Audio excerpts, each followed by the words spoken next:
Olá a todos, cumprimento cordialmente todos os nossos ouvintes e espectadores. A proposta do nosso podcast é analisar sob a ótica universitária um caso criminal de bastante repercussão na cidade de Manaus. Antes de apresentar essa banca linda e competentíssima que temos aqui, vou contar a vocês sobre o caso que vamos analisar. Lorena dos Santos Batista era perita criminal da Polícia Civil do Amazonas, trabalhava no Instituto de Criminalística, atuando em investigações forenses por todo o estado. Além de excelentíssima profissional, era mãe e ex-mulher do autor de seu assassinato, Milton César Freire da Silva. A morte de Lorena aconteceu na madrugada do dia 5 de julho de 2010, no condomínio Vila Lobos, no Parque 10. Ela chegou ao apartamento de Milton com um de seus filhos e, segundo a denúncia do Ministério Público, durante uma discussão acalorada, Lorena sacou uma arma que guardava em sua cintura. Na versão da acusação, Milton conseguiu tomar a arma apontando-a para a cabeça de Lorena e disparou, causando a morte imediata da ex-cônjuge. Após o crime, num ato de desespero, Milton deixou o menor sob os cuidados de um vizinho e fugiu a pé do local. Fazendo um aparato sobre as circunstâncias processuais, preciso dizer que em 2010 o Ministério Público ofereceu a denúncia contra Milton. Em 2014, a juíza doutora Mirza Thelma de Oliveira Cunha absolveu Milton sumariamente, concluindo que o disparo teria sido acidental durante uma briga. A defesa alegou legítima defesa, argumentando que Lorena estava armada e emocionalmente abalada, além de usar luvas cirúrgicas no ato. O Ministério Público recorreu da absolvição e, em 2015, o Tribunal de Justiça reformou a decisão. Milton foi pronunciado e submetido a júri popular. No julgamento pelo Tribunal do Júri, o Conselho de Sentença condenou Milton a 9 anos e 6 meses de prisão em regime fechado. A condenação foi mantida em instâncias superiores. O STF rejeitou o recurso da defesa e, em 2025, reforçou a sentença. O fato ganhou destaque não somente pela função de Lorena como perita criminal, mas também pelo fato dela ter sido morta na frente do seu filho, o que causou enorme comoção. Após sua morte, foi encontrado um diário pessoal de Lorena que relatava as agressões e traições, usado como prova pela acusação. Em 2020, os filhos de Lorena, Pedro e Gabriela, gravaram um vídeo relatando os abusos que ela sofreu no relacionamento. E esse relato reforçou ainda mais a narrativa de violência doméstica. Lorena representa uma vítima de feminicídio, especialmente por ter sido assassinada por um ex-companheiro, num contexto de possível violência doméstica. Sua morte gerou um debate sobre a segurança das mulheres em relacionamentos abusivos, a proteção legal à mulher e a necessidade de maior atenção à violência de gênero, mesmo quando a vítima é uma profissional de alta qualificação. Além disso, o caso também questiona o papel dos laudos periciais, a confiabilidade das investigações forenses e os mecanismos da responsabilização quando a vítima é perita criminal. O que traremos para vocês é uma análise universitária sobre diferentes óticas de passos importantes deste caso. Para isso, contamos com duas presenças ilustríssimas, doutora Paula Assunção e doutor Alexandre Leida. Doutora Paula é uma das advogadas mais reconhecidas da cidade de Manaus, atuante em casos de grande repercussão e referência no direito criminal, palestrante, colunista e voz ativa em temas sociais e delicados. Dr. Alexandre é procurador jurídico e ouvidor de um órgão municipal, conhecido por sua atuação em políticas públicas e defesa dos direitos. Além de sua função no órgão, contribui com análises na área do direito de família, oferecendo visão técnica e humana sobre temas como guarda, convivência e proteção aos vulneráveis. É um prazer inenarrável ter os senhores aqui conosco. Desde já, muitíssimo obrigada pela disponibilidade e a presença. Podemos começar? Podemos. Agradeço também a deferência, assim, participar com a doutora aqui também e contribuir um pouco para a temática, né, e para essa discussão acadêmica que a gente está tendo aqui hoje. Eu também me sinto lisonjeada pelo convite e digo a vocês que o que foi falado sobre a minha pessoa é sempre um prazer ser referência, mas referência de coisas boas, né? Nós precisamos. Então, fico muito feliz por estar aqui com vocês. Opa, então vamos começar, né, com as perguntas. Me chamo Márcio Araújo, vai ser um prazer falar com vocês. A Gabi já falou toda a história de vocês, eu acho que é muito rica. Então, com certeza vocês vão ter total capacidade e tudo.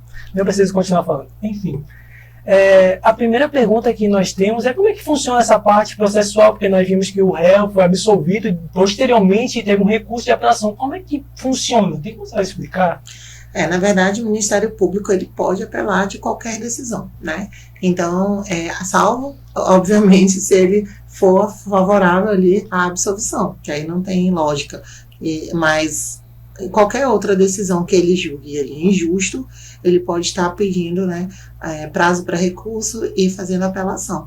E nesse caso específico, como ele entendeu que a vítima, e ele é o representante dessa vítima, ela estava ali sendo lesada pela absolvição, então ele pediu, né, que fosse feito o prazo, aberto o prazo para que ele recorresse, que é justo, levando em consideração todo o histórico da conduta e do processo, mas isso aí é um caminho natural do processo. Geralmente os processos nunca encerram ali, eles sempre vão um pouco além. No caso em que um ex-companheiro ele é acusado de assassinar sua ex-parceira, em quais circunstâncias a gente consegue alegar uma legítima defesa? E essa tese ela é compatível com as situações de violência doméstica? Sim, a legítima defesa ela sempre é válida. Na verdade, deixa eu explicar para vocês, a alegação ela fica a critério do advogado, né? Se ela vai ser acatada ou não é outra história, mas as teses é o advogado que determina. Então, nesse caso, inclusive, não sei se o doutor vai concordar comigo, eu vou puxá-lo aqui para essa situação, mas vendo de fora, numa outra ótica, eu, quando peguei o processo para estar aqui com vocês hoje, eu até vi como, obviamente, defesa, a gente tem esse, né? Eu não sou Ministério Público, então mesmo eu atuando em casos de mulheres, eu olhei com a ótica de defesa. E eu vi que era um processo que eu, como advogada, teria atuado de uma outra forma. Você vê ali que tem pontos onde ela, pelo próprio preparo dela como policial, como ela era perita, né? Ela tem um preparo maior que ele, o histórico só corroborou para a decisão. Mas, se fosse individualizar a situação, existia uma grande chance, sim, dessa absolvição ser mantida. Porque ela estava de luva, que poderia ali dar a entender que ela vinha com uma premeditação, né? Ela tinha uma capacidade maior que a dele e ele poderia estar ali, de fato, se defendendo, já que é narrado na denúncia que ela puxou a arma. E aí a gente tem vários tipos de legítima defesa. O senhor não concorda? Concordo com a sua tese, doutora. Mas como a gente está no debate aqui, Sim.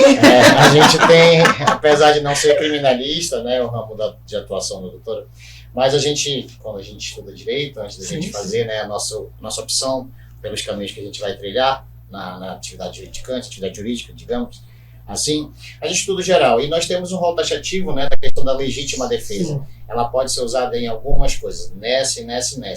E o caso que se aplicaria, né, a situação que se aplicaria, que se amoldaria ao caso concreto, né, seria que ele teria que ali evitar a agressão injusta que ele estava sofrendo. E se a gente for reparar, o tiro que ele desfere na cabeça dela, ele é muito além do que paralisar uma situação. Por exemplo, se alguém quer me dar um tiro, eu consigo tomar a arma dele, eu dou um tiro no pé, eu dou um tiro na mão, eu dou um tiro... Eu consigo paralisar aquela ação naquele momento. E ele foi muito além. Ele foi... A ação dele, que foi a tese que foi sustentada e que foi, né, acatada pelo Tribunal de Justiça e posteriormente no Tribunal Superior foi mantida, foi de que a reação dele, né, o tiro na cabeça foi muito além do que deveria processar aquela injusta agressão que ele alega que estava sofrendo. Mas nós já tivemos aí situações de que em 8 tiros a gente conseguiu alegar a legítima defesa, então a gente tem que ter muito cuidado com a interpretação, porque se você tem ali uma luta corporal, você não tem como determinar o local do tiro. Então, essa coisa de o tiro foi na cabeça, ele pode ter muito a ver com uma luta, com uma tentativa de... Inclusive, eu vou puxar até rapidamente um outro caso, onde eu fui advogada, mas eu estava como assistente de acusação. Não sei se vocês vão lembrar, mas nós tivemos aqui em Manaus 2 sargentos, um homem e uma mulher, que ele a matou dentro do batalhão, do 10º. E eu fui advogada que estava como assistente de acusação no caso dela. E ele veio com a alegação de legítima defesa putativa, dizendo que ela tentou sacar a arma, e aí quando ela tentou, ele puxou a dele. Só que, na minha interpretação, aí já como acusação, não caberia. Por quê? Porque os dois estavam no mesmo patamar, sendo que existe uma diferença de força. E aí, nessa diferença de força, ele deu o primeiro tiro na direção do peito e o segundo na direção da cabeça. Ele não teve em nenhum momento a intenção de não acertá-la. E aí é algo diferente. Mas a legítima defesa, ela de fato ela é taxativa, mas ela também tem uma pequena entrada interpretativa, porque ela tem um contexto que leva à legítima defesa. Então, aí como a gente fala de júri e a gente fala de pessoas que não têm uma capacidade técnica, então a gente consegue ali adentrar algumas brechas nesse sentido. E aí, puxando só complementando a fala da doutora, essa questão do júri popular, que foi uma forma que o legislativo encontrou para que se julgasse com mais equidade, que os próprios pares, que a própria sociedade julgasse, a pessoa decidisse aquele futuro, ela tem aí alguns vieses, né? Porque, por exemplo, se de um lado eu tenho ali pessoas que vão ouvir tese da defesa, tese, né, da acusação, e dali vão formar o seu pensamento para formar o conselho de sentença, né, para dizer qual vai ser o destino daquele réu, muitas vezes a gente tem a sentença, mas não tem a justiça. Então, assim, isso é um fenômeno social. Aí eu não posso aqui, não vamos adentrar nesse assunto, se é o correto, se é a forma, né, que em outros países não funciona dessa forma, enfim. Mas a doutora falou uma coisa muito certa. Você está sendo julgado pelos pares, pela sociedade que não sabe o que é uma legítima defesa putativa, se é a defesa que você acha que a pessoa vai te atacar e você ataca. Então, assim, é muito complicado todo esse cenário. Então, no caso concreto, que é analisado tanto ali pelo Ministério Público quanto pela defesa, com todos os laudos, com todo o arcabouço, né, probatório e de investigação mesmo, ali é que debruçando ali que se formam as teses e que se formam os entendimentos que vão ser sustentados, né? Eu, apesar de adorar o júri, eu acho ele um escárnio jurídico, honestamente. Eu amo a atuação do júri, mas eu acho o júri falho demais. E para o advogado é frustrante demais, porque é muito mais fácil, e eu vou insistir nisso, mesmo sabendo que algum promotor vai ouvir e vai me odiar, mas é muito mais fácil você acusar do que você defender. E sim, essa última semana agora eu tive uma leve discussão jurídica online, que eu fiz um júri online em Porto Velho, e pela primeira vez eu tive um embate direto com um promotor. Sou uma pessoa que eu tento ser o máximo, acho que até política, né, no sentido de não de urbanidade, e meio que político mesmo, porque a gente vive numa sociedade que sempre a gente precisa do outro, então a gente tem que ter um jogo de cintura muito grande para isso, né? Não que eu tire qualquer direito do meu cliente, mas eu consigo alcançá-lo de uma forma mais urbana. E eu tive um problema com o promotor que disse que ele não era um órgão acusador. Não, mas eu peguei um dicionário e eu fiz uma leitura para ele do significado de acusação, porque ele disse que ele não acusava, e aí eu tive que fazer isso, né? Então a gente acabou levando para um outro lado, mas só para que vocês entendam, que eu acho até que a gente corrobora assim da mesma ideia. A gente consegue ali entender que o júri, de fato, ele é falho, ele o júri, o corpo de jurados. É aquela questão, né, doutora, que a sociedade, ela acho que sempre torce para o mais fraco, sempre torce para a vítima, e quando a gente vê exatamente. esse tipo de caso, não tem como você conseguir ali uma paridade. Essa é a verdade. O júri, o corpo de jurados, ele passa um ano ali julgando. Ele cria, sim, um pouco mais de afinidade com alguns advogados, ele cria uma admiração maior por um promotor, e isso tudo influencia. Se você chamar a psicologia para essa conversa, ela vai explicar que isso tudo modifica seu poder de justiça, de atuação. Então, você nunca vai ser ali 100% justo, porque você não vai conseguir, você sempre vai estar tendencioso a alguma coisa. E só para a gente retornar, depois que vocês estão querendo retornar, vocês querem retornar para o caso. A gente se deixar, eu já vi que a gente vai longe. Só para a gente retornar para o caso, a gente tem que ver o seguinte, que nós, quando a gente faz, a gente aqui, a gente vai optar, alguns vão fazer concurso para o Ministério Público, alguns vão fazer concurso para a magistratura, enfim, né? Mas a gente tem uma carga que a gente traz durante a vida toda, com a gente, que isso vai formar a nossa opinião, né? Nós temos os nossos conceitos, nós temos a nossa criação, nós temos os nossos dogmas, né? Nós temos as nossas crenças, e essas crenças vão nos acompanhar para sempre. E como juiz, quem for aqui para a atividade judicante, tem que ter esse pensamento, porque quando você vai julgar, se debruça sobre um processo para você julgar, a gente fala muito assim, o médico salva vidas, né? Mas o advogado, ele também trata da vida das pessoas e do destino da pessoa, o direito. Do maior bem das pessoas, que é a liberdade. Liberdade, a privação da liberdade é algo assim que já foi estudado, é por isso que acontece, já foi estudado, é a pior pena, é a pior castigo. Então, a aplicação disso, você trabalhar com o patrimônio das pessoas, uma coisa que vai decidir a tua vida, você vai com as suas crenças, você vai com o que você acredita, entendeu? Então, essa história de isenção no julgamento, ela é uma isenção ficta para fins de lei. Mas, assim, não existe isso de fato. Então, a gente tem que ser muito vigilante, principalmente quando a gente estuda sociologia jurídica, de ver e maturar na gente, como aluno, essa questão do que a gente vai levar como crença pessoal para aplicabilidade no direito. Perfeito.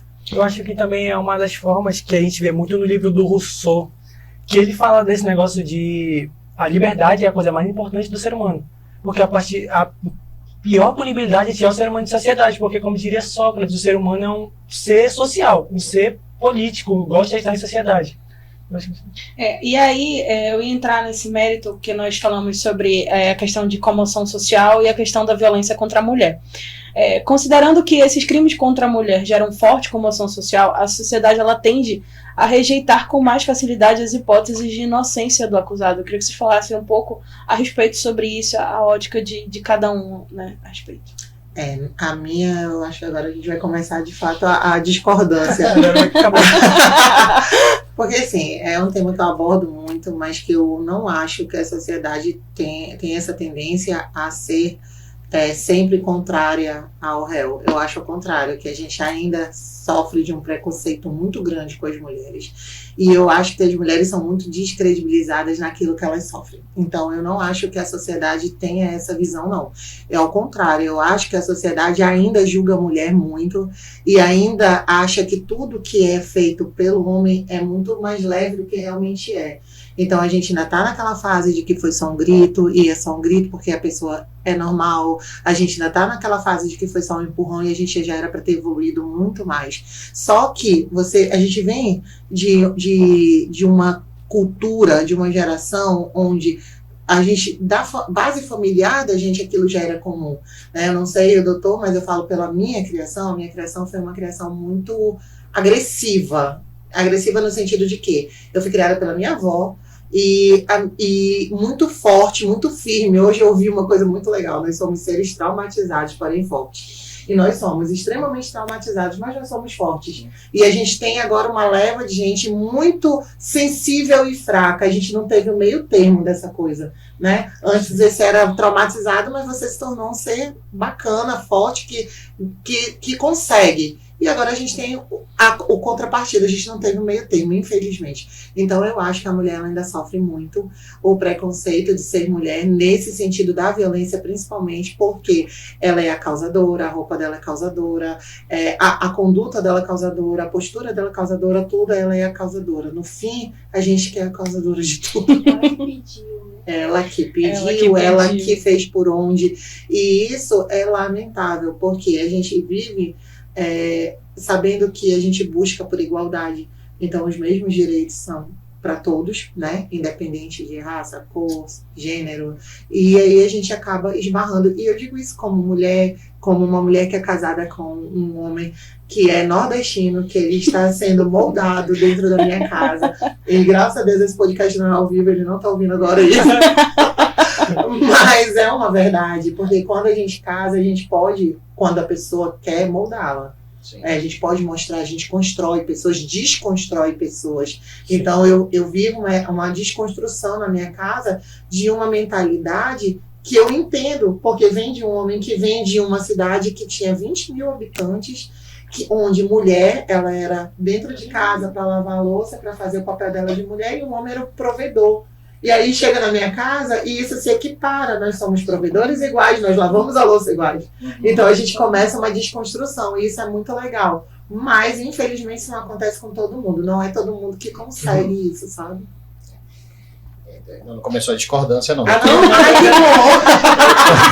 Eu concordo, porque assim, como eu falei para vocês no início, o direito ele nasce do fato social.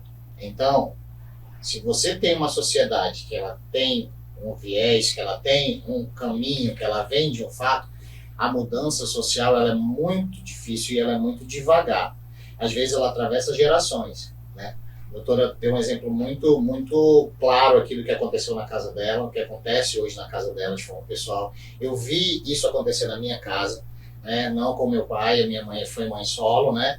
E meu padrasto era uma pessoa extremamente machista, né? Mas que mudou por amor, que foi apresentado a uma família diferente, né, que nós fomos criados pela minha mãe, então a gente sabe o valor da mãe trabalhadora, o valor da mulher que sai para trabalhar, o valor da mãe, e de como a gente precisava contribuir com aquela mulher para que aquela família funcionasse, a funcionalidade daquela família. Mas hoje nós vemos as famílias, e trazendo para o dia de família, nós vemos as famílias disfuncionais. Aquela família que por mais que a sociedade tenha mudado, que hoje você veja que a grande maioria, e se a gente for ver um dado da CUFA, da Confederação das Favelas, nas periferias são cerca de 70% das mulheres que são as provedoras do lar. Eu trabalho junto com a 42ª Promotoria de Idosos e Deficientes, Direitos Humanos. Nós trabalhamos essa questão de passe livre lá no órgão que eu trabalho, enfim, de PCD e tudo. E a gente vê que a primeira coisa que ocorre, doutora, quando tem ali uma gravidez que é detectada ou na gravidez ou depois do nascimento, que é uma criança PCD, a primeira coisa que ocorre, em geral, é a fuga ali do homem. E a mulher fica sozinha. Mas essa mulher ainda é tida como a causadora. Aí é a chata, é a ciumenta, é a louca. Aí a gente vai para vários tipos de violência. Aí você vai ali pro gaslight, você vai ali dizendo para a pessoa que não é bem aquilo, que não é bem assim. E aí você vê o absurdo lá em Borba, acho que foi em Borba, que é a vereadora eleita pelo povo, chega lá e diz: a mulher merece apanhar mesmo. Eu comentei isso. Porque isso tá certo. Imagina que hoje a gente combate a violência. Eu não estou dizendo que os animais são menos que os seres humanos, porque, né, todo ser vivo merece respeito, merece consideração, merece cuidado e proteção. Você imagina que a gente protege um animal, um passarinho, a gente protege uma árvore lá do centro, e a gente não protege uma mulher. Você acha que porque a mulher é ciumenta, a mulher é isso, a mulher é aquilo? Não, todos nós temos os nossos problemas, mas a violência, ela nunca tem que ser considerada. Então a sociedade hoje ela ainda não está maturada nesse ponto. Aí a gente ainda tem a mulher aí como a causadora, a gente ainda tem... Aí quando a gente chega no extremo, que é o caso aqui, e como foram de outros casos, todos aí que a gente acompanhou, recentemente eu assisti, disse: eu vou relaxar hoje, e fui assistir o caso da Eloá. Eu assisti também. Então assim, você vê ali que, meu amigo, a posse, o homem ainda tem a mulher como posse, ainda tem como uma propriedade, como esse telefone, que eu mudo a configuração dele, como o meu carro que está lá fora, que eu pinto da outra cor, que eu boto né? Então, assim, para o homem, eu falando para vocês da visão masculina da coisa, do que eu trabalho todos os dias, é muito complicado. Ou ainda é assim. Nós estamos em processo de mudança. A lei mudou muito, a gente avança, aí a gente dá um passinho para trás, mas a gente avança. Hoje, o direito de família já recepciona muito a questão da violência psíquica, da violência física, da violência patrimonial, que depois a gente pode falar sobre isso. Enfim, e ele já recepciona, a mulher já pode chegar lá e se divorciar sozinha, sem precisar da anuência do marido, porque antes não era assim. A mulher já pode sozinha chegar lá e dizer: eu quero fazer uma laqueadura de trompas porque eu não aguento mais parir. Eu não quero mais parir, porque antes ela precisava da autorização dela. Enfim, os avanços ocorrem. Absurdos, né, que já existiam. Os avanços ocorrem, que hoje a gente pensando assim: nossa, que absurdo eu ter que pedir autorização de uma outra pessoa para dispor do meu corpo. Né? Que absurdo. Isso é como uma visão humanista da coisa, sociológica da coisa. Mas é assim, nós temos avanços, mas a gente precisa avançar muito mais. São bem lentos, né? Se a gente pegar esse caso que vocês trouxeram e a gente comparar com o caso da Ângela Diniz, ele tem algumas coisas bem similares, né? Claro que em épocas muito diferentes, a Ângela Diniz, acho que foi em 74 ou 76, eu não sei bem, mas é um caso que eu estudei muito, porque eu trouxe o caso da Ângela Diniz, assim, eu peguei e eu fiquei vidrada no caso. E aí você traz para o caso de hoje, que também uma mulher morta, também com um tiro, também dentro de casa. E aí você vê que a gente teve avanços, mas não tão significativos para o contexto. Inclusive, as decisões muito parecidas. Na época de Angela Diniz, o DOCA não foi preso de imediato, precisou passar muitos anos para que a sentença fosse reformada e para que ele pudesse responder de fato, igual ao caso que vocês trouxeram. Então, infelizmente, a nossa justiça, ela existe, mas ela nem sempre ampara, ela tem esse problema. A doutora acabou de falar sobre essa questão do tempo, né? Do tempo do processo, do tempo da pena, dos recursos e tudo, que você leva aí alguns anos para você ver, né, a pena sendo cumprida. E isso é muito triste, é muito ruim, e isso atrapalha. Porque o que acontece? Não sei se a doutora vai concordar comigo. A pena, ela não é só para punir a pessoa, não. É para mostrar para a sociedade, olha aqui, ó. Se você fizer isso aqui, que essa pessoa fez, você vai acontecer a mesma coisa que ela. Então, quando eu vejo recursos e mais recursos, e a pessoa que faz um crime bárbaro ali, solta e tudo, isso dá para a sociedade uma visão de que eu posso fazer o que eu quiser, que o direito não vai me alcançar, o direito não vai me punir. E teve agora uma sentença, a coisa mais linda, esqueci agora o último caso que teve, que a doutora... Eu vou lembrar aqui ao longo do podcast, que foi de um crime que teve muita repercussão, acho que foi um feminicídio, que a juíza fez uma sentença linda, ela leu, disse, a justiça lhe alcançou. Demorou, mas a justiça lhe alcançou. Eu sei qual eu vou já lembrar, eu assisti esse julgamento ali, foi muito... E a juíza falou para ela, sabe? E foi emblemático aquilo. Ela se dirigiu à família e informou que, infelizmente, a justiça tardou a chegar. A filha da família, né, não estava mais em vida, mas que a justiça alcançou o condenado. Eu vi, foi muito emocionante. Eu me arrepio até hoje. Como homem, como jurista, como advogado, como procurador, enfim, como qualquer coisa que você imaginar, eu vejo, porque assim, isso é uma coisa que ninguém aqui está livre, né? Ninguém está livre. Então, quando a justiça ela é feita, ela é alcançada, ela mostra para a pessoa, meu amigo, você não faça, você não delimita, porque esse vai ser o seu resultado. Tá? Aí a gente tem vários problemas, que não é o nosso caso aqui, de sistema prisional, enfim, desencarceramento. Aí a gente teria que fazer vários podcasts. Mas a pretensão punitiva do Estado, ela é, sim, efetiva. E isso é importante. Era uma pergunta que eu iria fazer, que se a legislação atual oferece instrumentos suficientes para que a gente proteja as mulheres em situação de vulnerabilidade, ou o problema está na efetividade da aplicação. Tá, eu vou te dizer o seguinte, que eu não acho que a aplicação nenhuma protegeria mulheres. A gente tem um problema de base, tá? E aí é um problema muito difícil de ser tratado, porque a gente está falando que a gente acabou de conversar e comentar, de seio familiar, de estrutura familiar, de psicologia. A gente traz tantas coisas, tantas camadas para esse assunto, porque a gente, de fato, hoje só tem uma pena punitiva, a gente não tem nada preventivo. A pena, ela deveria servir também para vocês ver e ter medo, pelo menos, né? Você, de alguma forma, inibir aquele ato, mas não. Como se trata de um ato normalmente muito feito de uma forma muito sei lá, talvez muito sem pensar, né? E algumas vezes pensadas demais, porque tem vezes que é muito planejado, essa pessoa não se importa com o tamanho da pena que ela vai. Hoje a pena de feminicídio é a maior pena que nós temos no Brasil.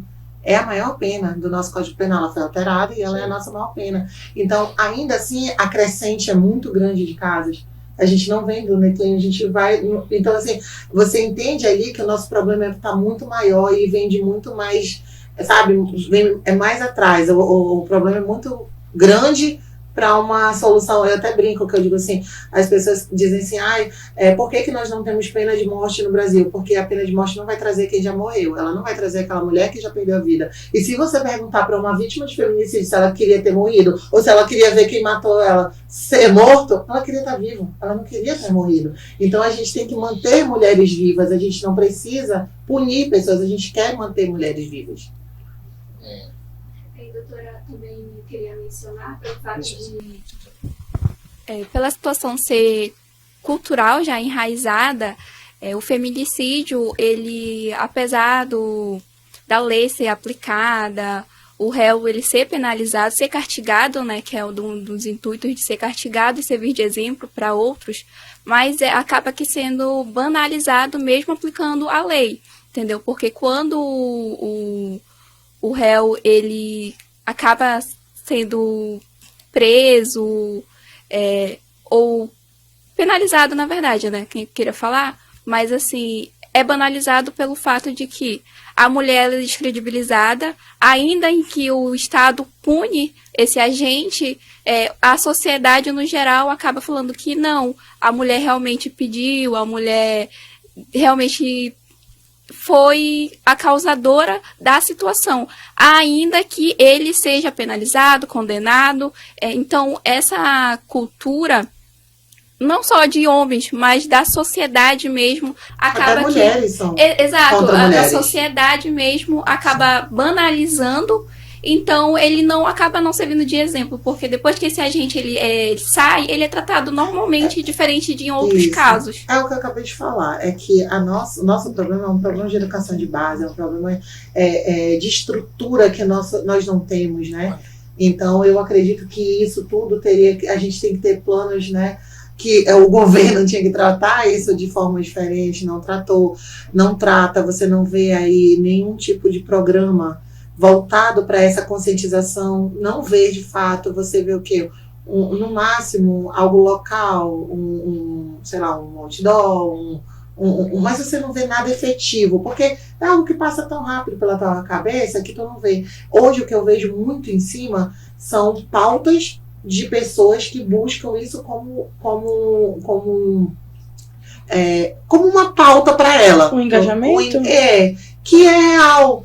E muitas pessoas, de fato, têm boas intenções. Tipo, pessoas que trazem, não, eu vou pegar aqui a pauta das mulheres, eu vou pegar a pauta para tratar em cima. E isso ajuda. Porque quando eu falo ali eu vou falar da minha mídia, né, da minha internet, e se eu alcançar ali 3, 4 pessoas, cara, eu tô muito feliz, porque eu não me importo com quantidade. Eu só quero conseguir alcançar alguém, eu só quero que alguém se conscientize. Então, se muitas pessoas fizessem isso e conseguissem alcançar mais pessoas, isso ajudaria muito. Mas eu acho que é a educação de base, eu acho que a gente não tem planejamento, a gente não tem aí vontade do Estado em mudar isso. Na verdade, o Estado ele não está com muita vontade de mudar nada, então é muito complicado trabalhar isso, mas vamos lá. Eu entendi bem o que você quis dizer, e a gente vê muito isso no direito de família. Porque o que acontece? Essa mulher, ela é sempre... ela apanhou, ela voltou. Tá vendo? Queria morrer. Queria morrer, gente. Ela queria morrer, olha aí, apanhou. Isso aí era para quando ter dado o primeiro empurrão, ela tivesse saído de casa. Mas nós não vemos as mulheres que elas são hipossuficientes, elas estão em casa cuidando dos filhos. Isso, quando a gente vai fazer partilha, é típico. Essa mulher não ficou dentro de casa, isso não me ajudou com R$1. Quer dizer, enquanto o homem estava lá fora, a mulher estava aqui dentro de casa cuidando do patrimônio imaterial, que é a tua vida, o teu filho, a tua paz, a tua casa. Então essa mulher que ela é invisível para a sociedade, ela continua invisível quando ela sofre a violência. E fora a violência psicológica que ela sofreu, que limita ela, porque para você ter coragem, até quando você está psicologicamente bem, que eu acho que quase ninguém está hoje em dia, mas quando você está estável, você está medicada, você não consegue sair de uma relação fácil assim, porque você tem uma dependência emocional, você tem dependência financeira. Eu concordo com tudo, e eu acho que essa frase que você usou é clássica, essa coisa de ela pediu para amor. E aí eu vou puxar uma situação que a minha diva maravilhosa Carmen Lúcia, que eu sou fãzaça dela, eu acho que eu seria o meu sonho ali é a Carmen Lúcia, eu digo ao meu lado, mas ela diz uma coisa muito interessante, doutor, não sei se o senhor acompanhou, mas o caso que eu citei agora da Ângela Diniz, ela disse que quando teve o júri, eu acompanhei, eu já pesquisei, já vi tudo que vocês imaginarem na vida, ela disse que a tese usada pela advogada Ângela Diniz foi que ela cometeu suicídio com mãos alheias. Ela queria morrer e utilizou e forçou, fez ele chegar no limite dele para que ele a matasse. Então ela cometeu suicídio com mãos alheias. Foi a tese utilizada, a frase utilizada pelo advogado na época. Agora você imagina uma mulher queria tanto morrer que ela forçou, ela fez por onde esse homem chegar no limite dele para matá-la. Olha que absurdo jurídico. Vocês não têm noção, sinceramente, vocês não têm noção do que acontece quando a gente começa, quando a gente vai cair em campo, né, para trabalhar. Obviamente, eu não vou falar nomes, mas eu vejo, me chegou uma cliente, só resumindo aqui para vocês. A cliente foi, doutor, eu quero me separar. Isso. Aí foi de novo. Ela foi 4 vezes no escritório. Né? E eu vi que ela... Até que ela foi um dia e ela levou o laudo do psiquiatra dela. Ela não teve coragem de falar para mim. Porque eu fui recomendado, porque eu tinha feito divórcios, né, vários, e eu fiz um divórcio da melhor amiga dela, e quando eu li o laudo do psiquiatra, uma mulher, uma executiva, uma mulher que você não imagina que passa aquilo. Se você lê violência sexual, violência psicológica, violência patrimonial, todo tipo de violência que você... Aí ela não falou nada, abriu o celular, doutor, é isso aqui, me mostrou tudo, tá aqui, é isso. Eu fiquei perplexo. O marido, um colega, advogado, você olhar, é o casal perfeito. Por isso que eu falo, a mulher, você olhar, o que uma mulher dessa quer que um cara desse, uma mulher dessa... condições financeiras. Eu faço aqui entonação até do popular. Então tem dinheiro, tem carro, tem bonito, mas são muitos fatores que se levam em consideração. Então, assim, o que você fala, ele tem um fundo de verdade muito, muito grande. Por quê? Por mais que a punição ela venha, a mulher ainda continua sendo a culpada. Tá? E isso vai mudar à medida que a gente reconheça essa mulher, que a mulher hoje, ela ocupa muito mais lugares do que há 30 anos atrás, e inclusive a maior quantidade de universitárias hoje são mulheres, né? E assim, você vê que a equiparação está acontecendo, mas a mudança de paradigma, talvez a nossa geração não veja ainda, né? Vocês são de outra geração, né? Mas talvez a minha geração, a nossa geração não veja essa mudança, sabe? Mas eu tenho fé, eu tenho confiança que vocês podem fazer isso. Que a sociologia jurídica, porque eu não sei, eu dei aula no semestre passado, e na faculdade que eu dei aula não tinha essa matéria, mais tiraram, eu não sei por quê.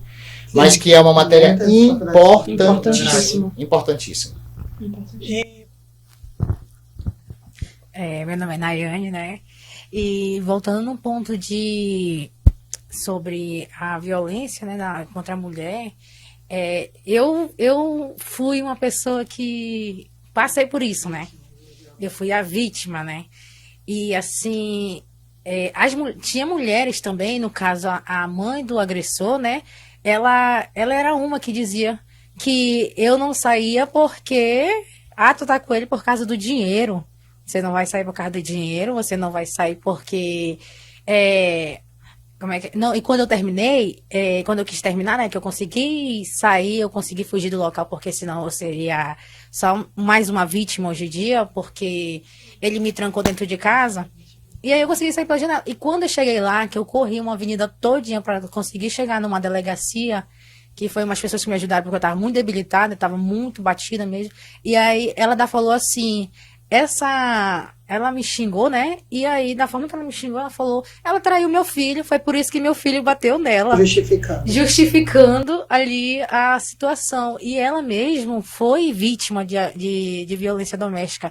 Ela tem um rosto, né, desfigurado por conta de coisa assim, porque de violência, por conta que o ex dela, o pai do agressor, do rapaz que me agrediu, né? Deixou ela assim, e até hoje eles têm contato e eles parece que ela é propriedade dele até hoje. Se ele chegar na casa dela, né? Se ele chegar na casa dela, ele acha que ele pode chegar e pode sentar na cama, pode entrar dentro do quarto, ficar lá por causa disso. É uma coisa que... E quando eu decidi mesmo sair disso, porque senão, dessa vez eu falei, se eu não saísse agora, naquele dia, no dia 28 de fevereiro de 2016, se eu não saísse naquela data, eu tinha virado uma vítima. Não, você era uma vítima, É, você tinha não, virado mas estatística. Estampa Ser de vítima camisa. você já foi. Estampa de camisa muito Meu boa. Deus, E aí, estampa eu de ia camisa na me estampa de quebrou. camisa. E É. se eu não tivesse saído naquele dia, eu saí, mas eu saí assim com bastante. Eu fui bastante julgada pela minhas próprias vizinhas quando eu cheguei de viatura em casa. Porque eu tava tentando já uma fuga, eu quebrei guarda-roupa, quebrei as coisas, pra dizer que eu queria comprar outro guarda-roupa, porque se eu pedisse ele comprava.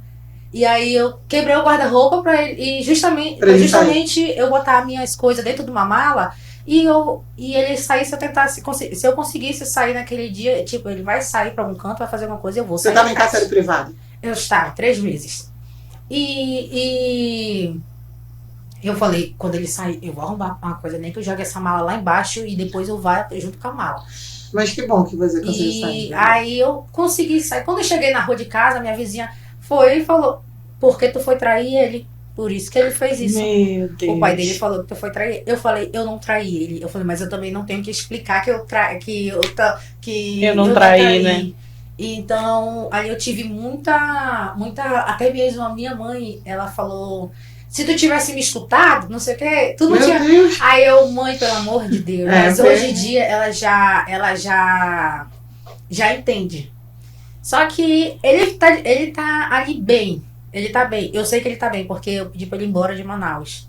Se ele não fosse embora de Manaus, ele ia responder, porque eu ia continuar com a denúncia. Então ele foi embora de Manaus e hoje em dia ele está bem. Tem 2 filhos, tem uma mulher.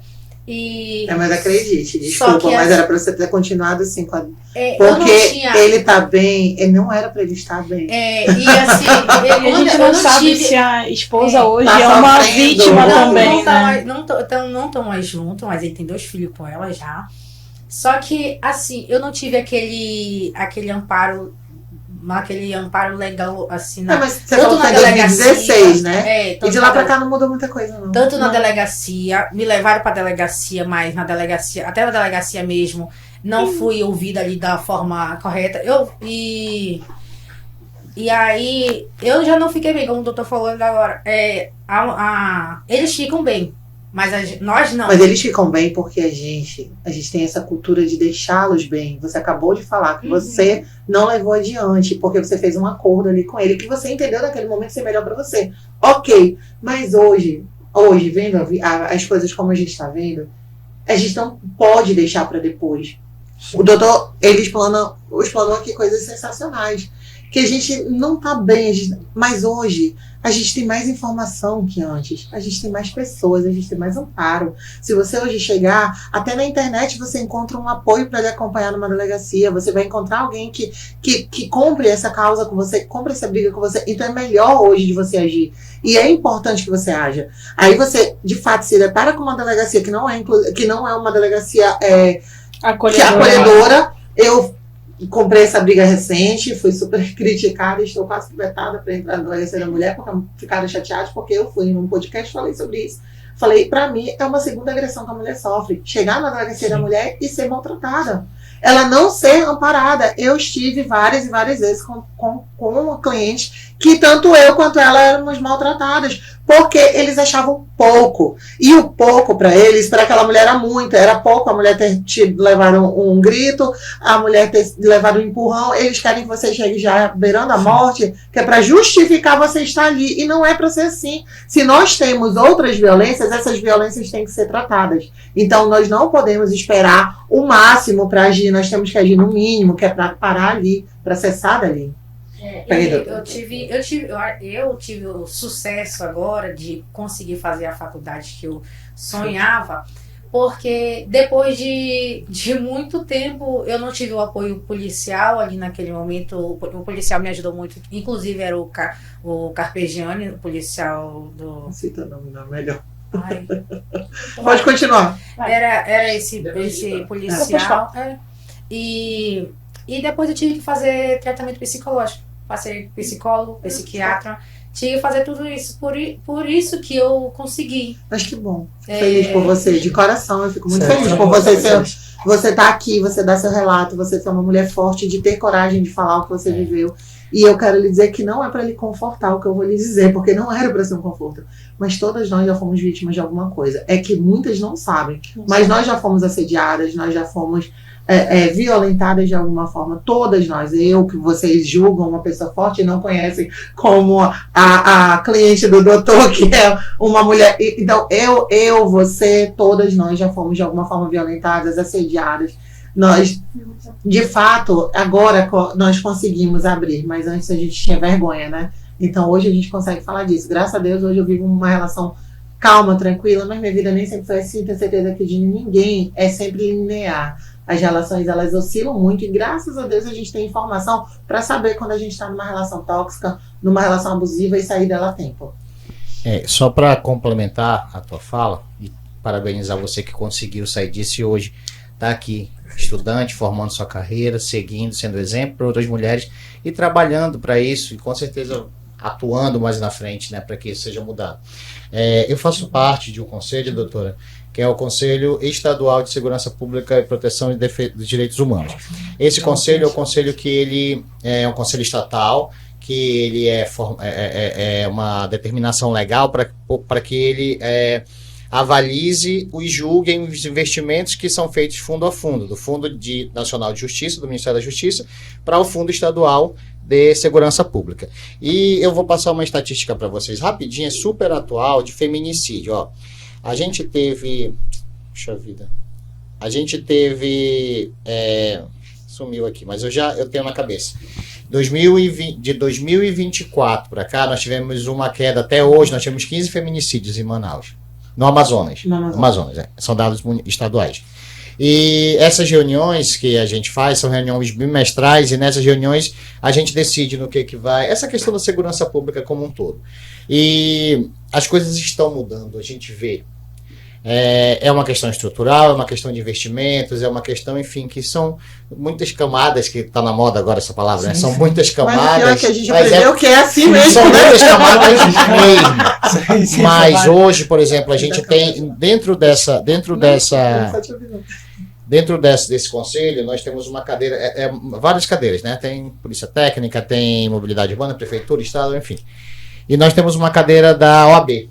A OAB tem lá. E dessa última reunião foi o colega das prerrogativas.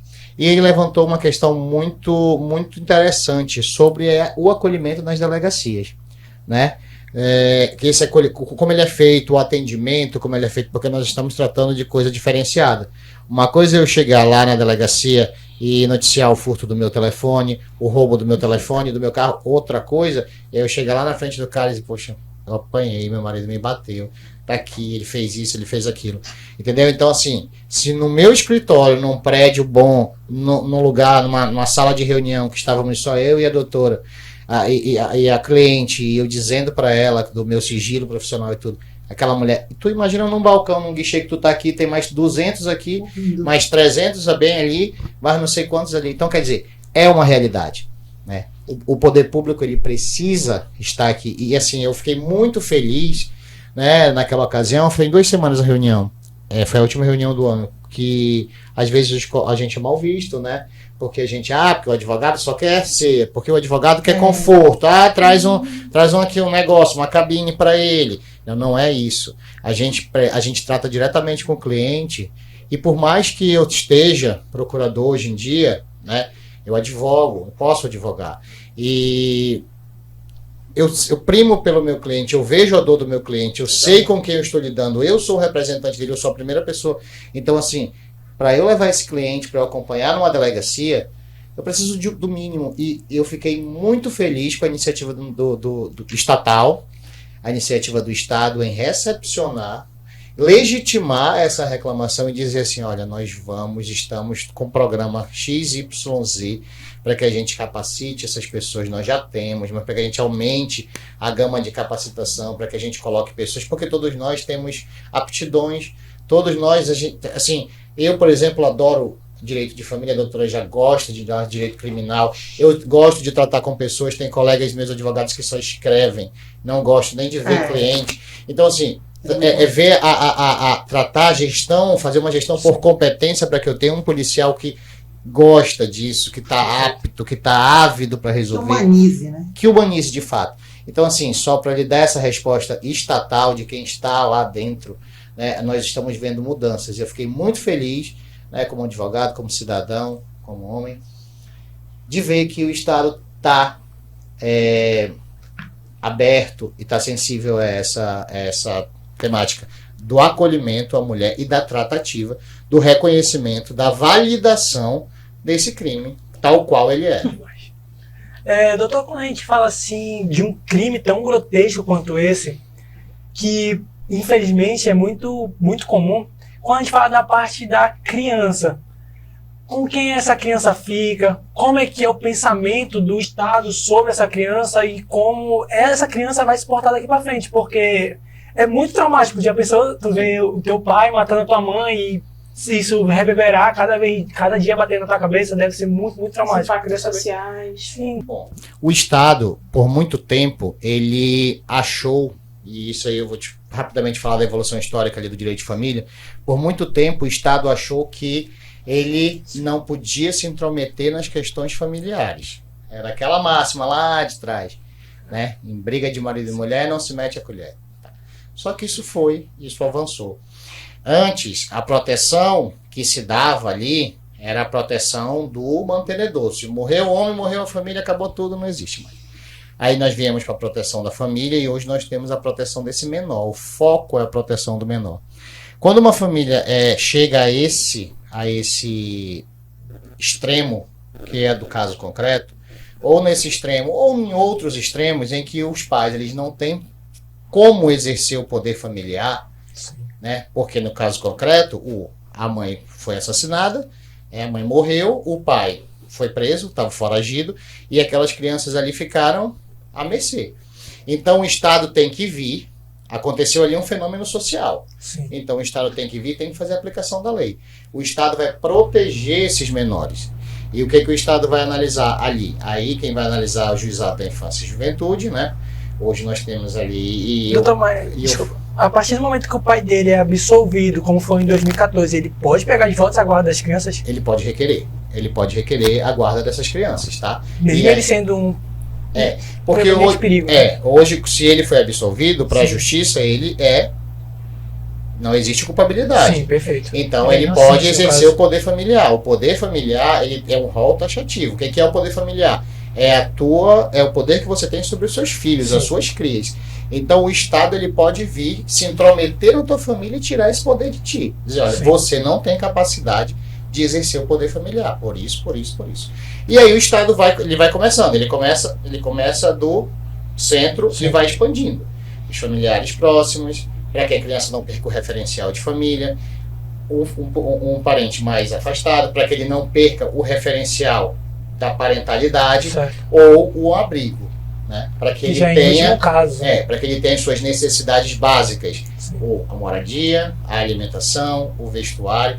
O Estado está ali para proteger aquela criança, como eu te falei. Ele vai primeiro manter ali a questão dos vínculos familiares. Ele não conseguiu, ele expande para a parentalidade. Ele não conseguiu, ele vai abrigar, tá? E aí aquela criança, se foi destituído de fato, né? O pai foi condenado, enfim, aquela mãe morreu, aí aquela criança fica disponível para entrar no Cadastro Nacional de Adoção, tá? E aí, a partir daí, aquela criança vai ter oportunidade, vai ser oportunizado a essa criança a reconstrução dela, porque esse tipo de crime que essas crianças presenciam, eles têm consequências nefastas. Aquilo fica na criança, como fica na gente, coisas que a gente passou lá atrás e a gente nem se lembra, mas que atuam diretamente nas nossas reações, né, em como a gente se comporta hoje, nos nossos medos, né?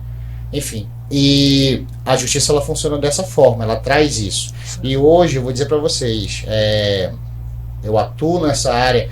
Nós temos uma juíza maravilhosa no Juizado da Infância e Juventude, e aí eu falo o nome porque merece uma deferência, a doutora Rebeca Mendonça.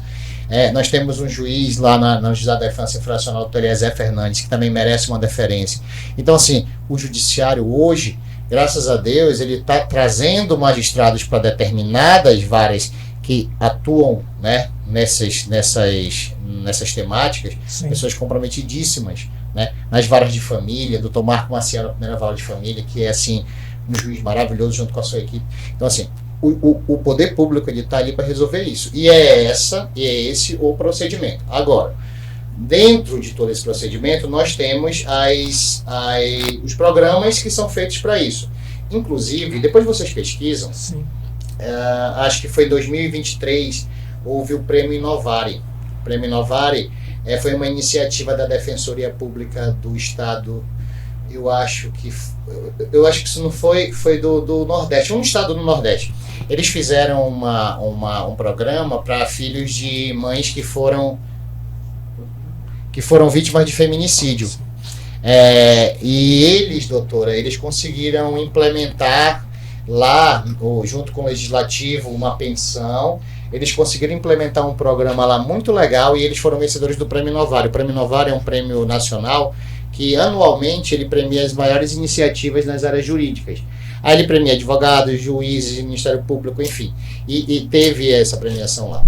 Então é o que eu falo para vocês. A gente é muito deficiente ainda disso, porque a demanda é muito maior do que, né, do que a gente tem para oferecer. É o que a gente chama no direito da reserva do possível, né? A demanda é sempre muito para os recursos estatais, os recursos do governo, os recursos que são poucos. Os recursos que são disponibilizados, né? Que recurso o governo tem, só ele não usa. Exatamente, que são disponibilizados. Mas assim, a dinâmica estatal e legislativa é essa, e legal é essa, né? A criança primeiro, ela o foco é manter ali no núcleo, se não der na parentalidade, se não der no abrigo, mas o foco principal é que essa criança seja mantida, sobreviva, tá? Sobreviva com dignidade e tenha a oportunidade de sair dali melhor, porque essa criança que está aqui hoje, ela vai ser o adulto de amanhã. Sim. Essa senhora que a gente teve aqui o exemplo da colega que apanhou lá do marido, infelizmente ela continua, ela não quebrou o ciclo, ela repete, né? Ela repete, acha e valida aquilo como se aquilo fosse a verdade absoluta para ela.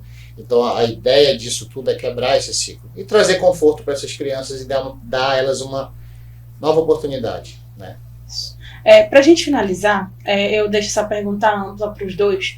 Eu gostaria que vocês deixassem uma mensagem para as mulheres que hoje vivem o que a Lorena viveu e mais especificamente com relação ao Estado, o que ainda precisa ser transformado para que a gente não tenha tantos casos fatais como esse. Eu acho que nós temos que ter políticas públicas que sejam voltadas para isso. Acho que, na verdade, em relação ao Estado, é tudo maravilhoso o que está por vir, mas o que tem hoje não é suficiente para nada. Né? Nós não temos, se Deus quiser, como o doutor falou, ele trouxe um pouco de esperança de ter um acolhimento, de ter um atendimento diferenciado. Nós temos que ter prevenção, né, em todos os âmbitos. A gente tem que ter dentro, sim, dos órgãos públicos, a gente tem que ter em mídias nacionais, nós temos que trazer isso à tona. Eu tenho certeza que muitas pessoas nem sabem da alteração da lei, então isso é algo que as pessoas deveriam ter conhecimento para saber que quando hoje você comete um crime contra a mulher, você tem a maior pena do nosso Código Penal, ou seja, você hoje vai passar mais tempo preso, você não acaba só com uma vida, você acaba com várias vidas, inclusive a sua. Então isso, você tem que mudar a mentalidade dessa pessoa de alguma forma. E aí a forma que a gente tem é o quê? Trabalhando de fato isso, trabalhando a mente, trabalhando a cabeça, para as pessoas entenderem que mulher não é posse, que essas pessoas não podem agir e tratar a mulher como se fosse um bem. E assim, tem mais bem tratado que mulheres, e diga-se de passagem. Então ainda se tratam como um bem bem descartável, né? Então, assim, quanto a isso, eu como mulher, eu continuo falando que ninguém tá sozinho nessa. A gente tem com quem contar, sim. Não parem na primeira porta fechada que vocês encontrarem. Você vai numa delegacia, depois das 18 ela tá fechada. Eu estive com uma cliente, ela desistiu por conta disso, porque ela disse que era muito desmotivante e ela já estava se sentindo muito humilhada de estar indo. Não façam isso. Procurem os direitos de vocês, não deixem para procurar isso quando chegar ao extremo, certo? E é muito importante que as mulheres saibam como agir. Elas têm que gerar provas hoje, de tudo isso, porque nós tivemos mudança na lei hoje. Para você configurar uma violência contra a mulher, você tem que ter provas. A gente não conta mais só com a palavra da vítima, a gente precisa levar provas robustas. Então é interessante que você, mesmo, foi na primeira vez, eu não tive como gerar, ok, nós temos provas testemunhais também, isso é prova, nós temos documentais, temos mídias, temos gravações, façam o que for necessário, mas se calcem, tá, do que vocês vêm passando. É importante que vocês tenham como provar o que vocês passam. E procurem ajuda, assistência jurídica, procurem alguém que possa lhe orientar, como eu sempre falo em todo podcast. Hoje nós temos uma gama de advogadas mulheres que estão disponíveis para fazer orientações para outras mulheres de forma gratuita. Eu sou uma só delas, mas nós temos outras que estão disponíveis, que se colocam, pelo menos disponíveis na internet, então só posso falar por mim, mas elas estão se colocando de forma ali, né, disponível, e é importante, é muito importante, gente, que vocês saibam como agir, e que não deixem para agir quando for tarde demais, ou quando vocês já estiverem próximos de perder a vida, porque aí o trauma já está num tamanho, num nível muito difícil de reverter. De verdade, é mais ou menos por aí. Agora, nosso sonho, né, nossa vontade é que isso seja mudado, que seja alterado, de verdade, o mais rápido possível, e entender que não adianta. Para quem diz, precisa ter pena de morte, lembre que temos muitos inocentes presos no Brasil, e que a pena de morte levaria muitas pessoas aí a perder a vida de forma errada. Tanto que houve alteração na lei por conta disso. Nós temos que melhorar a forma com que as coisas são julgadas. Nós temos que ter outras formas de julgamento. O nosso juiz hoje, ele se acordar feliz, ele julga de um jeito. Amanhã, se ele estiver puto, ele julga de outro. Isso é uma verdade que ninguém traz. Por quê? Porque nós não temos mais a letra da lei, nós temos interpretações jurídicas.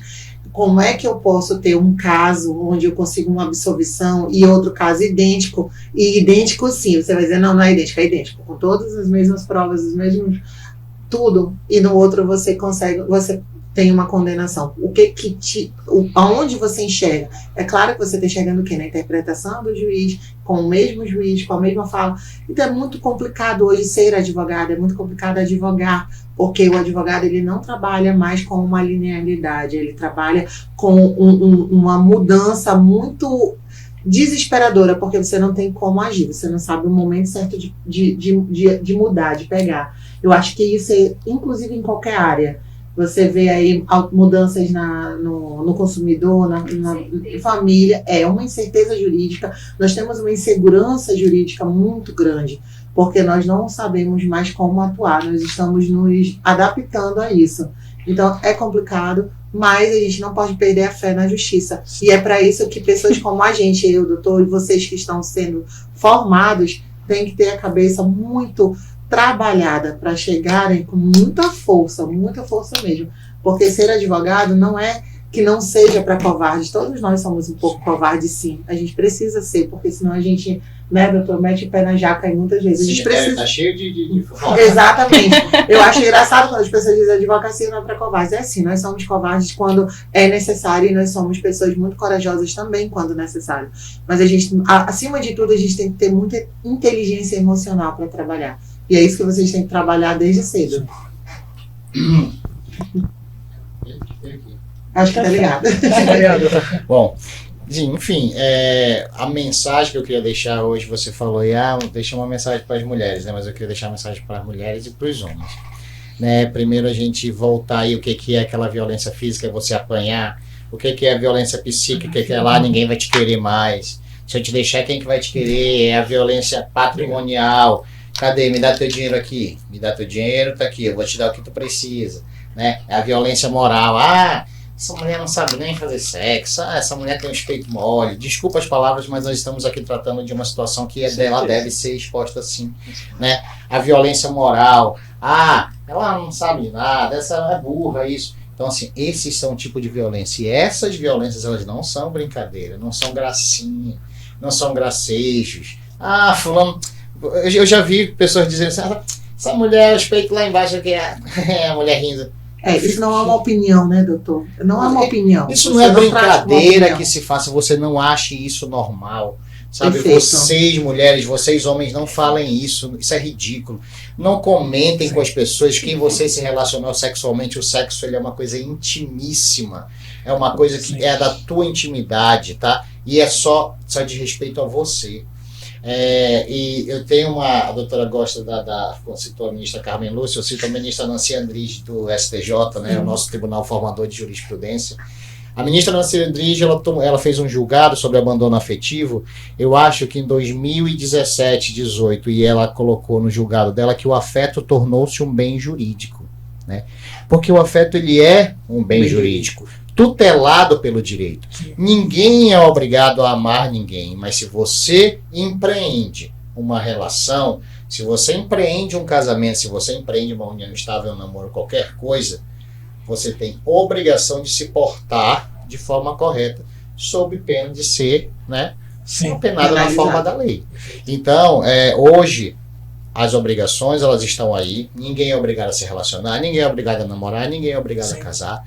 Porém, a partir do momento que você assume essas responsabilidades, você assume o bônus e o ônus. E se você não se portar na forma da lei, você vai ser penalizado. Encorajar essas mulheres a procurarem, né, ajuda. Hoje você pode se divorciar sozinha, sem anuência, é um direito potestativo. Você pode ir lá e pedir, e o juiz dá em tutela antecipada. Se você quiser só o divórcio, entra só com o divórcio, o juiz dá. Se você quiser divórcio, partilha, guarda lá. Consulta um bom advogado, ele vai pedir isso aí, antecipação de tutela, vocês vão ver isso mais na frente, eu não sei se já viram, mas o juiz, a primeira coisa que ele faz, está divorciada, siga a sua vida, e depois a gente resolve casa, patrimônio, filho, tá entendendo? Então é assim, se você relata violência patrimonial, hoje não é mais aquele negócio, é regime de comunhão fechado. Não, hoje você tem que demonstrar para o juiz, não, eu estive em casa, mas eu contribuí sim para a formação desse patrimônio. Hoje o direito de família, eu faço parte do Instituto Brasileiro de Direito de Família, IBDFAM, é uma delícia esse lugar.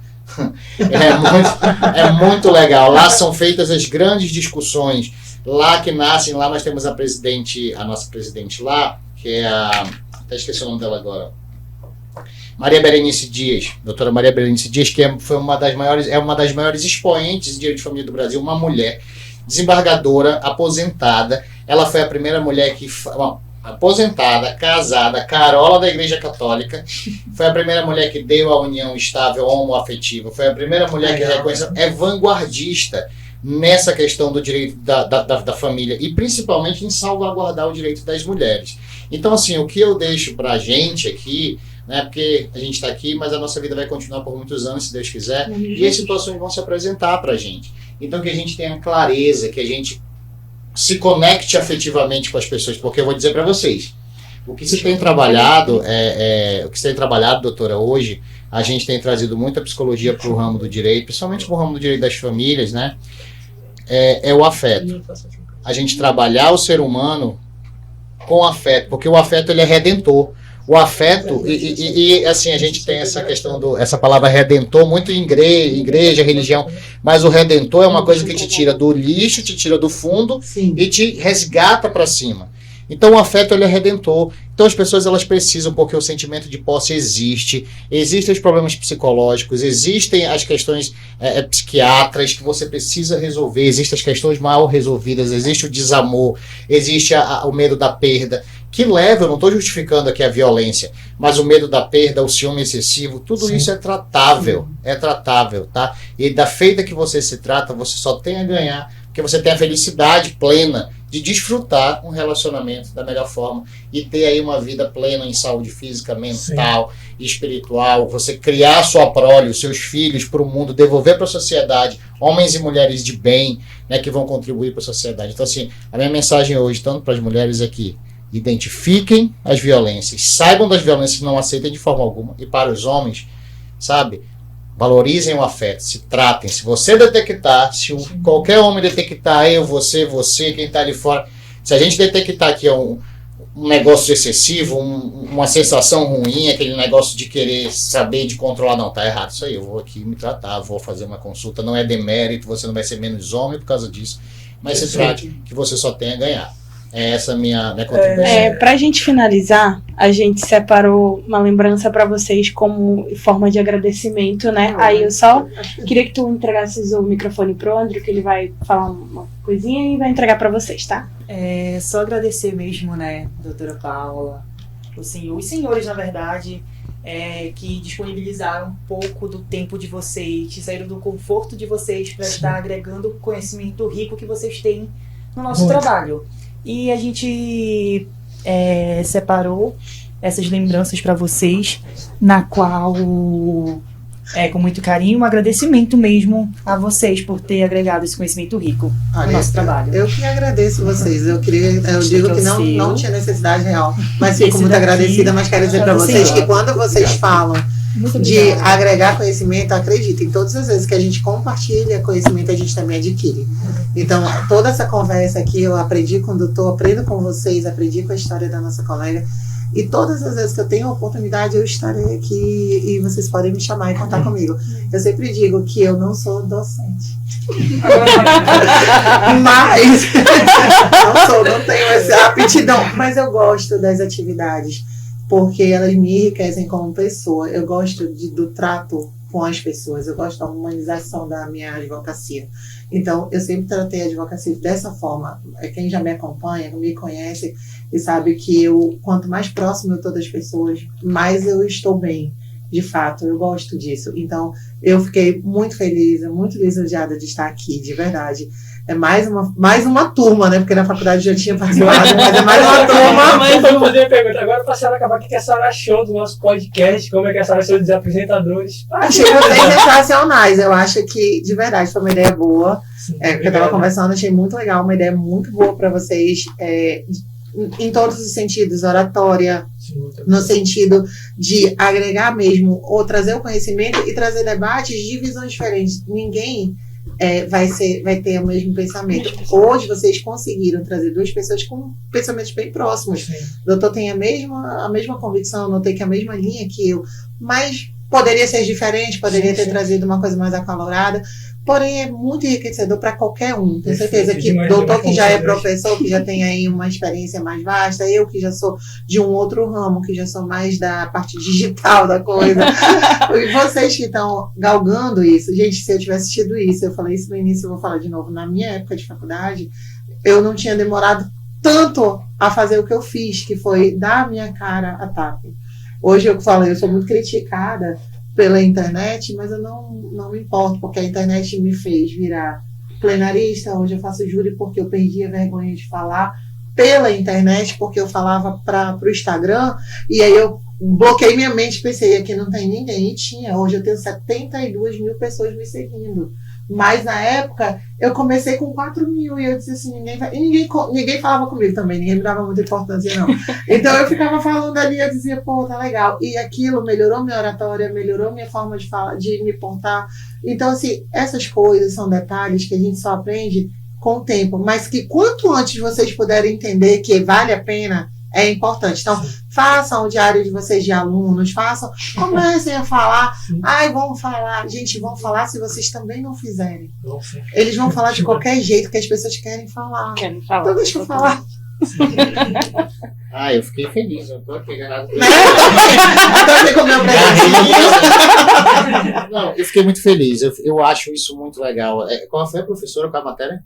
Sociologia e antropologia. Ela que passou foi Johnny Moura. Isso. Não conheço, mas assim, a iniciativa maravilhosa. Sabe por quê? Porque hoje as coisas mudaram. Na minha época não tinha nem... lançaram o Orkut, né? Não que eu seja velho. Mas assim, na minha época era o Orkut. Então hoje as coisas elas mudaram muito. Elas mudaram muito o aprendizado, a propagação da informação, a propagação do conhecimento é muito legal. Eu gosto muito de dar aula. Esse semestre eu não estou, né? Porque tem outras ocupações e outras situações, mas é muito legal. A sala de aula ela é um ambiente muito maravilhoso. De troca, sabe? De troca das coisas que acontecem na nossa vida mesmo, assim, eu até brinco com os alunos que porque aconteceu isso, se eu vi uma novela, eu falei, o direito de novela é só no 10º período, que é só tem essa matéria. Mas a novela é o retrato do que acontece na sociedade. Ah, é mentira, mas é entretenimento, mas acontece na sociedade. Eu achei maravilhosa a iniciativa, gostei muito. Eu acho que ele tem aqui o viés do trabalho, da nota, mas ele também tem um viés informativo.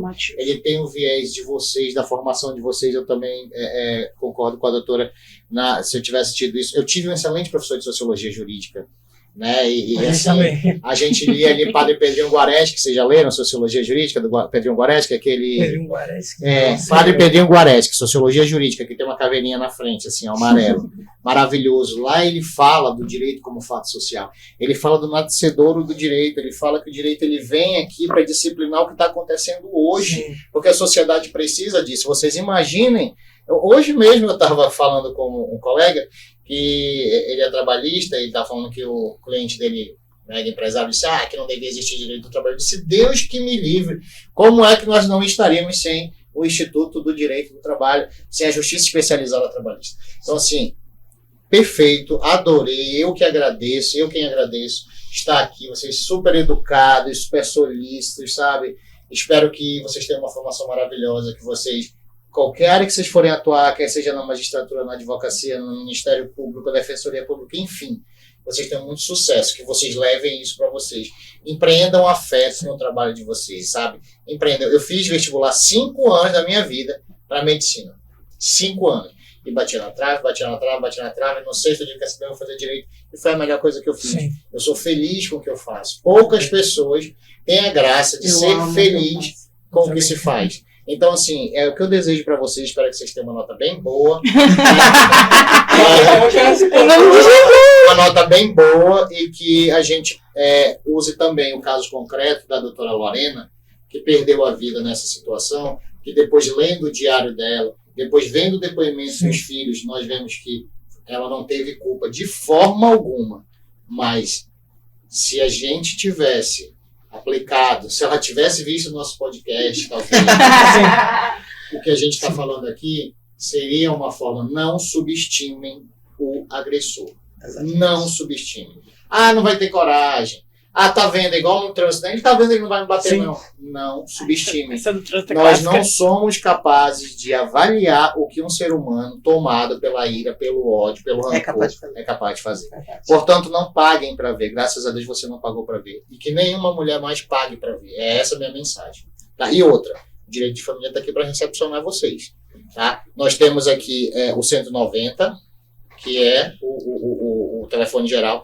Nós temos o 180, que é direto da mulher. Nós temos a Procuradoria da Mulher das Casas Legislativas, tá? E nós temos a SEMAS, que é a Secretaria Municipal de Assistência Social. Nós temos a Secretaria Estadual de Justiça, e aqui eu estou citando nomes porque são órgãos que as pessoas podem ir lá, podem ligar e procurar. De uma forma informativa, eu não estou aqui levantando bandeira de governo, é apolítico aqui, porém são lugares que as pessoas podem buscar um apoio, tá? E nós vamos ter aqui, já a Casa da Mulher Brasileira, que é uma iniciativa federal. Eu trabalhei no Ministério da Cidadania, lá em Brasília, que agora desmembrou, né? Mas o Ministério da Cidadania era uma iniciativa deles. E lá tem a Casa da Mulher Brasileira como uma iniciativa para este fim, de acolhimento dessas mulheres e encorajamento dessas mulheres. Perfeito. Agora, encerrando, né? Muito obrigado, doutor, vocês foram maravilhosos. Agora uma salva de palmas, por favor. Pra gente. Lembrando um pouquinho também, a quarta parede do professor Johnny só ouviu 10, né? No mínimo.